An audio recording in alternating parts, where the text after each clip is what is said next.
guys! Good morning, good morning! Nandito na naman ako, maaga ako na malengke ngayon. Nakakatuwa naman. Pakikita ko ulit sa inyo mga pinamili ko. Lahat ito, niready ko na. Binaba ko na ng binaba dito. Wait, papakita ko sa inyo ng konting-konti. Baba natin yung cellphone ko. Ayan, hindi naman ako makita. So, ayan, ready na. Pakita ko na sa inyo itong aking mga pinamili sa palengke. Maaga ako na malengke guys kanina, 6 AM. Para maaga ako makauwi. Umulan nga pala, dapat mas maaga pa. Ang taba ko Hindi data ako mamamahal, pero hindi naman super taba. Basta may laman lang ng konti. Ayan, papakita ko na sa inyo itong mga pinamili ko. Maaga ako na malengke alas 6. Pero bago muna nga pala yun.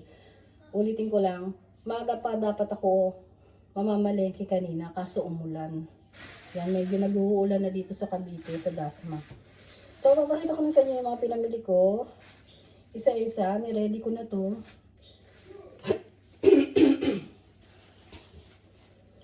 Niready ko na to para mabilis ko mapakita sa inyo. Tsaka, inopen ko na sa mga plastic. Eto, hipon. Oh, sariwan-sariwa. Ang ganda ng hipon. Binili ko nito kalahating kilo. Then, bumili na naman ako ng paborito kong daing na bangus. Ayan o.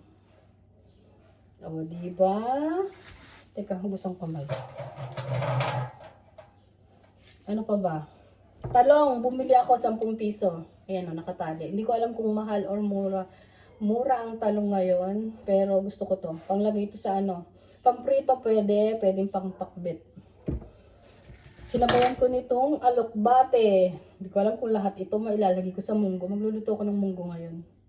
Gusto ko to. May amoy bang alokbate? Meron naman. Pero hindi ko hindi ko masabi kung anong amoy ng alokbate. Basta amoy gulay. Pati ba naman yun? Okay lang yan. Binili rin ako ng baboy. Ito, kalahating kilo binili ko. Ayan. Isasagurin yan sa munggo. Yan may igigisa. Kalahating kilo lang binili ko. Ano pa bang binili kong ulam? Ang aking share for today's vlog. Ito na naman, tilapia. Sarap nito. Isa sa mga paborito ko ang tilapia. Pero mas bangus. Kalahating kilo lang din binili kong tilapia. Ano pa bang binili ko? 3 klase. 4. Tilapia, baboy, bangus, saka hipon. 4 na ulam ang aking binili. Yan, ito pa yung gulay. Bumili ako ng isang sayote. O, diba? Isang sayote lang. Kasi iluluto ko sa tinola. Mahirap bumili, baka masira lang. Kaya isang piraso lang binili ko. Madali naman pumunta sa palengke namin. Siguro mga 10 minutes na doon ka na. Tapos gamit yung e-bike. Wala naman traffic doon kasi shortcut lang naman kami. Oh, native na ampalaya, bumili ako. Ito, mas mura to kaysa dun sa isa. Ewan ko ano ba yung Tagalog. Ito, native. Comment nyo na lang dyan kung anong tawag dun sa isa. Pero ito, alam ko native. Lalagay ko to sa pakbet. Ay, ito na naman. Nung nakaraan, nakabili ako ng, ano ba yan? Kalabasa. Ngayon, hindi ako nakabili. Naku, bibili na lang ako dyan sa talipapa namin. Kainis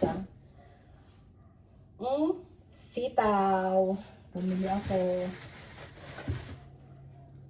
Talong. Tingnan nyo yung talong. Pabilog. Nung nakaraan, green, pabilog din. Ang tawag dito, native uli. Hindi ko alam kung anong tawag dito. Basta yun na yun. Talong siya. Ito lang binili ko. Isang peraso lang kasi lalagay ko sa pakbet. Ito naman, pwede rin siyang pang-pakbet. Pwede rin siyang pang-prito. Maliliit lang to. 10 pesos lang to. Ha? Diba, no? Wala eh. Ako lang mag-isa ngayon dito. Kaya okay lang yan. Paunti-unti lang. Labanos. Gusto ko to pang ensaylada. Masarap to. Lalagyan mo na sibuyas tsaka bawang. Ay hindi. Sibuyas tsaka kamatis. O diba no? Sarap yan. Try nyo. Bumili rin ako ng sibuyas na puti kasi pang pork steak or beef steak. Masarap ito. Itong gagamitin. Bumili rin ako ng kalamansi. Kasi ito yung mga pambabad sa mga pork steak o kaya kung gusto mong mag-juice o kaya sausawan sa toyo, ito yun. O, diba? Bumili rin ako syempre ng sibuyas. Ito yung mga panggisa natin. Panggisa sa mga lutuin natin. Bumili rin ako ng bawang para sa mga aswang. So, yan. Sabi nila, pangontra to. Sa mga aswang-aswang daw. Tanggalin ko na rin yung balat. Mas maganda pag wala medyo balat eh. Para madali kung pag ako nagluto eh, kuha na lang ako ng pira-piraso. Natatagalan ako pag ako magluluto tapos saka ko lang tatanggalin ng balat. Yan. Huwag mo naman tatanggal ang lahat ha? Kasi hindi naman iluluto natin. Magtira ka ng kahit na ganyan lang siya. Yan, nakita niyo ba? Yan, ganyan. Medyo ano lang siya. Bawasan niyo yung balat. Bumili rin nga pala ako ng mangga. Mangga 50 pesos ang kilo. Oh, ayan. 50 pesos. Matamis daw. Daw. Halagang 50 pesos lang yung binili ko. Meron doon taga 180. Yan yung binili ko. Kasi yan ang mura. Saka, ako lang din naman ang kakain yan. Okay naman siya. Siyempre, hindi naman ako bibili ng sira, no? Or bulok.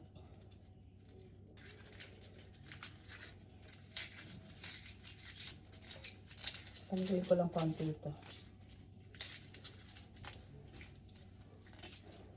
Yan, ganyan siya, oh. Medyo tatanggalin ko lang yung balat. So, tama na yan. Mamaya na lang uli. Mamaya ako na itutuloy. Then, bumili nga pala ako ng talbos ng kamote. Pang sigang to, kaya ilalaga ko na lang. Tapos, o kaya medyo iyaano ko siya. Igigisa ko ng konti. Sarap yan. Ito, isa sa pinakagusto ko pag magsa-summer. Lahat naman halos gusto ko eh. Na prutas. Bumili talaga ako. Isang baso, 25 pesos. Medyo matamis naman, pero may pait ng konti yung iba. Hindi naman hinog na hinog yung iba. Pero masarap to. I-shake mo or lalamasin mo sa asin. Masarap to. Tingnan nyo, duhat. Mister, itong duhat to. Nakabili na ako. Kanina dyan sa may highway lang sa atin. Bumili ako. Wala akong nakita nito sa palengke. Dito lang sa may highway natin sa labas. Nakabili ako. May amoy ba ang duhat? Sarap. Merong amoy yan. Naalala ko nung kabataan namin. Meron kami yan sa likod bahay namin. Maglalako yan. Parang gusto kong kumain kahit isa lang. Hanap lang ako ng medyo hinog. Yung hindi nalalamasin sa asin. May lalamasin ko to sa asin. Ito. Ito gusto ko to. Nagkape naman na ako kanina. Ito.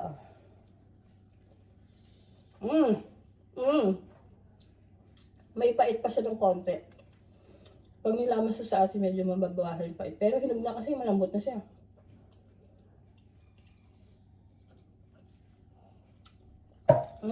Sarap. So, ayun lang yung ko. Share ko ngayon. For today's vlog. Namili ako sa palengke at i-share ko sa inyo. Ito ang aking share ngayong araw, mga Mars. Sarap na itong hipon, no? Sarap. Medyo malaki naman siya. Nasa isang dangkal naman siya. Yung laki niya. Ayan lang, tingnan niyo. Malaki. Para, ayan na. Ayan, mahal ko. Medyo malaki naman siya. Isang dangkal. Ang kilo nga pala niyan is 120, 240, 480. 480 ang kilo niya. Kalahati binili ko. Oh! So, ayan lang ang aking share ngayong araw na to. Sana nagustuhan nyo ang aking share ngayon. Ay, gusto nyo ba banggitin ko kung magkano to? So, eto muna. Ang isang kilo ng hipon is 480. Ang bangus, ang kilo nito is 280. O, di ba ang mahal ng bangus? Mahal ang bangus, sobrang mahal. Dito sa amin sa Cavite. Napakamahal ang bangus. 120. Pero bumili pa rin ako kasi gusto ko talagang ulam. Yung nakaraan, Share ko rin sa inyo, nakaraan linggo, bumili rin ako ng bangus. Parang 3 klase yun eh. Kasi may pansigang, tapos may malaki na tinanggalan ng bone. Binoneless ba? Tinanggal yung mga tinik-tinik. Tapos meron pa rin ako maliliit na pang daing din na bangus. O di ba 3 klase? Tapos ito isang klase lang. Kasi nakabili naman ako ng nakaraan linggo. Ito naman, 120 ang kilo ng tilapia. 120.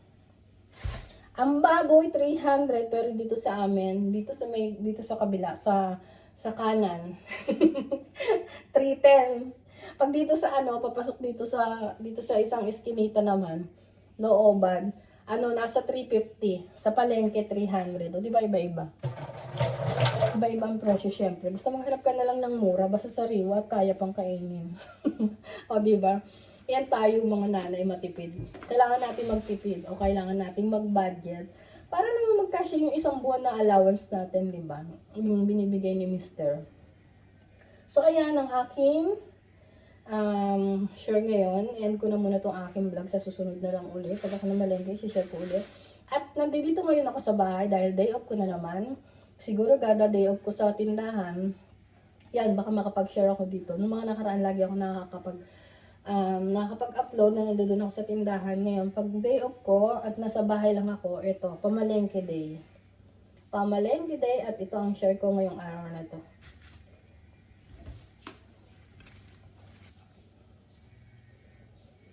Soup na mangga. Kain tayong mangga.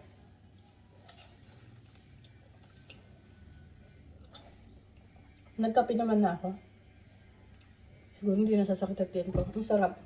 Sobra. Ang tamis.